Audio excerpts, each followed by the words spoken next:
बाबासाहेब आंबेडकर हे किती उंचीवरचं व्यक्तिमत्व आहे ते सांगतो बघा, एका मिनिटात सांगतो.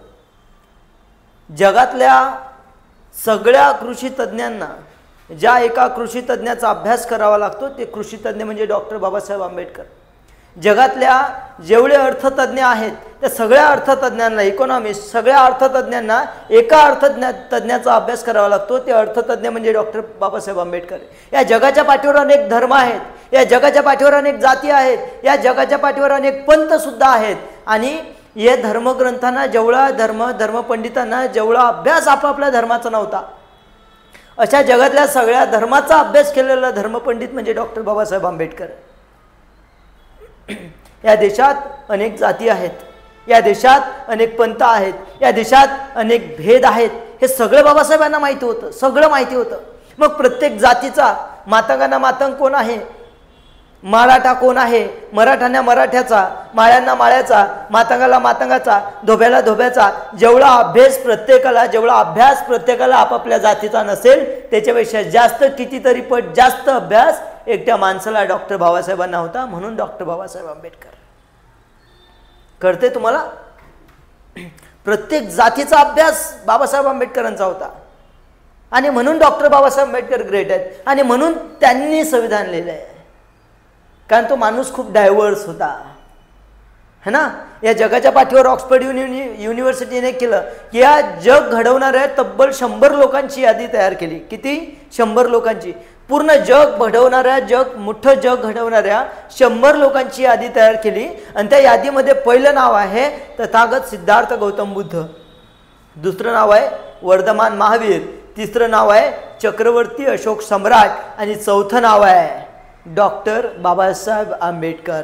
म्हणजे विचार करा, जग घडवणाऱ्या 100 लोक, आजपर्यंतच्या जग घडवणाऱ्या 100 लोकांच्या यादीत जर या माणसाचं नाव असेल तर हा माणूस कुठल्या लेवलचा आहे. आणि म्हणून बाबासाहेब आंबेडकर सांगतात शिक्षण, एज्युकेशन आहे ना, बरोबर. मग शिका, संघटित व्हा आणि मग संघर्ष करा. आधी संघर्ष नाही करायचा आहे. आधी संघर्ष कराल तर तुम्हाला दाबल्या जाईल, आधी संघर्ष कराल तर तुम्हाला मारल्या जाईल, आधी संघर्ष कराल तर तुम्हाला कुठेतरी तुमचा गळ्या दाबल्या जाईल. आधी शिका बाबांनो, आधी शिका. शिकल्यानंतर तुमचं मस्तक पिकेल, है ना. असं म्हणतात की शिकलेल्यांनी एकदा शिकलं की तुमचं मस्तक सुधारतं आणि सुधारलेलं मस्तक कुणापुढेही नतमस्तक होत नाही. म्हणून डॉक्टर बाबासाहेब आंबेडकर म्हणतात आधी शिका. आता शिक्षण पुरे झालं का? नाही, अजिबात. शिक्षण झाल्यावर काय करायचं? संघटित व्हायचं, एकत्र यायचं. Unity. French revolution, unity is the base of any revolution. तुम्हाला संघर्ष करायचा आहे ना, तुम्हाला रिव्हॉल्युशन करायची आहे ना, तुम्हाला क्रांती करायची आहे ना, करा की क्रांती. क्रांती एकटा माणूस करू शकत नाही. त्या क्रांतीच्या तो एकटा माणूस करेल पण तो लीडर म्हणून करेल, पण त्या क्रांतीच्या मागे हजारो पाठबळ उभं असलं पाहिजे. मग ती क्रांती जर उभी करायची असेल सगळ्यात आधी तुम्ही शिकलं पाहिजे आणि शिकल्यानंतर तुम्ही नंतर संघटित व्हायला पाहिजे, युनिट व्हायला पाहिजे. आणि जेव्हा तुम्ही शिकलेले माणसं संघटित होतात तेव्हा संघर्ष खऱ्या अर्थाने परिपूर्ण होतो. म्हणून बाबासाहेब आंबेडकर. कळतंय ना. आणि मग पुन्हा पॅक्टमध्ये हे सांगतात, इथे निगोशिएशन होतं. महात्मा गांधी म्हणतात की नाही करेंगे, बाबासाहेब आंबेडकर म्हणतात करना ही पडेगा. परत आम्ही जेवणाचा बाबा, ह्या सगळ्या विषय होतात. याचा अर्थ काय होता? बाबासाहेब आंबेडकर काय म्हणायचे? बाबासाहेब आंबेडकर काहीच नाही म्हणत, मला एकच गोष्ट पाहिजे. माझा जो वर्ग आहे, माझा म्हणजे तुम्ही या गोष्टीला जातीवर घ्यायचं नाही. तुम्हाला या महाराष्ट्रामध्ये, तुम्हाला अजून सांगतो, या देशामध्ये, स्पेशली महाराष्ट्रामध्ये हे जे विचारवंत आहेत, आपल्या वेटे एरियामध्ये सगळे बघा महापुरुषांचे फोटो लावलेले आहेत.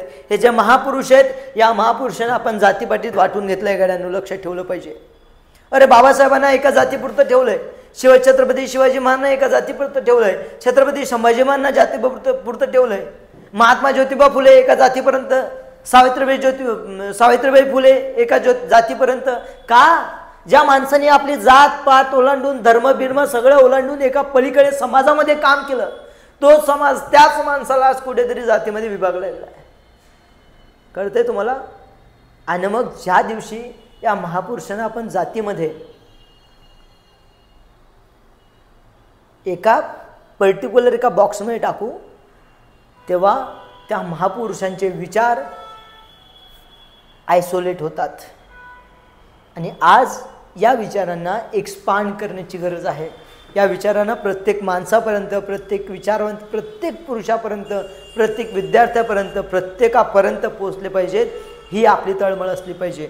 म्हणून डॉक्टर बाबासाहेब आंबेडकर, बाबासाहेब काय म्हणतात, हे जो आमचा डिप्रेस क्लास आहे, ज्याला महात्मा गांधी हरिजन म्हणायचे है ना, मग बाबासाहेब आंबेडकर म्हणतात त्यांना हरिजन नाही म्हटलं तर चालेल, आम्हाला काय पाहिजे, तुम्ही सगळे, तुमचं सगळं बरोबर आहे, तुम्ही सगळ्यांना घेऊन चालताय, सगळं ओके आहे, पण ज्या दिवशी तुमचा देश, मला माहिती आहे की म्हटलं कसं आहे, आपण लढतोय बाहेर, आम्हाला स्वातंत्र्य पाहिजे म्हणून ब्रिटिशांपासून, पण आम्हाला तुमच्याचपासून स्वातंत्र्य नाही ना. या देशात मी सांगितलं ना, ब्राह्मण, क्षत्रिय, वैश्य, शूद्र 4 वर्ण होते वेगवेगळे, आणि या 4 वर्णामध्ये सगळ्यात खालच्या पातळीचा जो वर्ण होता तो समजला जायचा शूद्र, ज्याला महात्मा गांधी म्हणायचे हरिजन. आता या हरिजनांना महात्मा गांधी सोबत घेऊन चालायचे, आणि महात्मा गांधी म्हणायचे की तुम्ही सुद्धा आमच्या मुवमेंटमध्ये सामील व्हा, तुम्ही सुद्धा आमच्या क्रांतीमध्ये सामील व्हा, आणि ब्रिटिशांना आपल्याला स्वातंत्र्य पाहिजे आहे. बाबासाहेब म्हणते ठीक आहे, बाहेरचं स्वातंत्र्य, पण आमचं स्वातंत्र्य काय, आम्हाला तुमच्यापासून स्वातंत्र्य पाहिजे आहे. कारण जेव्हा आम्ही रस्त्याने चालतो तेव्हा आमच्या गळ्यात मळकं बांधलं जायचं, जेव्हा आम्ही रस्त्याने चालतो तेव्हा आमच्या पाठीमागे झाडू बांधला जायचा, आमच्या बायकांना पार देवदासी वगैरे त्यांच्यावर काय अत्याचार कसे व्हायचे, आमची सावली सुद्धा तुम्हाला चालत नाही, आम्ही तुमच्या विहिरीतलं पाणी प्यायला सुद्धा चालत नाही, विहिरीतलं सुद्धा तुम्ही तुमच्या तळ्यातलं पाणी, म्हणून 14 तळ्याचं सत्याग्रह, तुमच्या तळ्यातलं पाणी प्यायला सुद्धा चालत नाही, तुमच्या भाकरीतला एक घास कुठेतरी तुम्ही फेकून दिला आणि तो सुद्धा आम्हाला उचलला तर तो सुद्धा चालत नाही. एवढं मोठं पारतंत्र, एवढी मोठी गुलामी आम्ही तुमची सहतोय, सगळ्यात आधी आम्हाला तुमच्या बरोबरीने, इक्वेलिटीने तुमच्यासोबत राहू द्या, तेव्हा आम्ही कुठे चालू. म्हणून बाबासाहेब आंबेडकर म्हणतात सेंट्रल लेजिस्लेचरमध्ये आम्हाला पॉलिटिकल रिप्रेझेंटेशन पाहिजे. जर हे आलं, बाबासाहेब आंबेडकर, जर तुमच्याकडे पॉलिटिकल पॉवर आली, तुमच्याकडे इकॉनॉमिकल पॉवर येईल, इकॉनॉमी सुधारली, तुम्ही एज्युकेशन घेऊ शकता, एज्युकेशन आलं, परत एज्युकेशन आणि economy interconnected to each other, आणि मग म्हणतात की तुमचं जनरेशन, तुमच्या पुढच्या पिढ्या डेव्हलप होत जातील, आणि म्हणून माणसाला माणसासारखी वागणूक मिळेल. शिका, संघर्ष करा, संघटित व्हा, आणि मग संघर्ष करा. गाड्यांनो, आता संघर्षाची वेळ आहे, आपण केलं पाहिजे, आणि एका जातीपुरतं मर्यादित नाही आहे. छत्रपती शिवाजी महाराजांनी जो काही आटापिटा आपल्या आयुष्यासाठी केला तो एका जातीसाठी केला नाही. छत्रपती शिवाजी महाराज सगळ्यांना मावळे म्हणायचे, हिंदू, मुसलमान, क्षत्रिय, वैश्य, जैन, बुद्ध काहीच नाही, मावळे. मावळा एक रिजन होता, मावळ आपला माणूस, मग जातपात विचारणार नाही. शिवाकाशीत, धार्मेतर, काय लोक होते, तानाजी मालुसरे, बांधव, काय लोक होते छत्रपती शिवाजी महाराजांसोबत.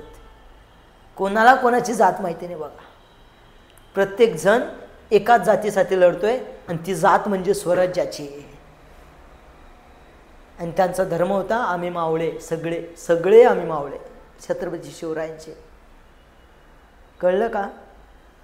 मग ह्या गोष्टीसाठी हा सगळा आटापिटा चालू केला होता.